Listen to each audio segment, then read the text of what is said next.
Des membres républicains du Congrès, affiliés au mouvement MAGA, commencent à se faire conspuer par leurs propres électeurs dans l'Iowa, pourtant un bastion conservateur. La députée républicaine Ashley Hinson, par exemple, a été huée lors d'une réunion publique après avoir vanté une loi soutenue par Donald Trump. Son ton jugé arrogant n'a fait qu'aggraver la réaction du public. Le mécontentement des électeurs s'intensifie, notamment face à l'inaction des élus républicains sur la question de la responsabilité de Trump. Certains électeurs demandent clairement sa destitution pour ses violations répétées des lois, comme son mépris des décisions judiciaires.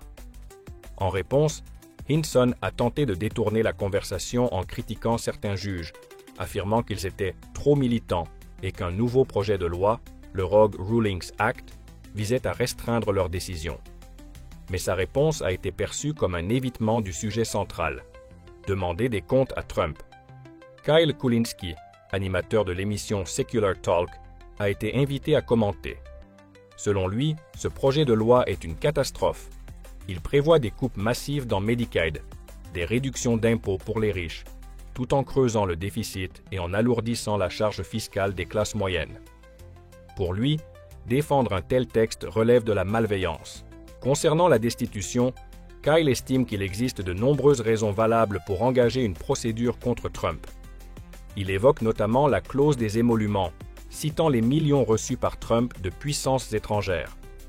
Pour lui, l'inaction face à cette corruption est une grave erreur collective. L'émission déplore aussi l'inaction de la presse traditionnelle. Des médias indépendants comme Secular Talk ou d'autres chaînes YouTube sont parmi les seuls à dénoncer ces abus.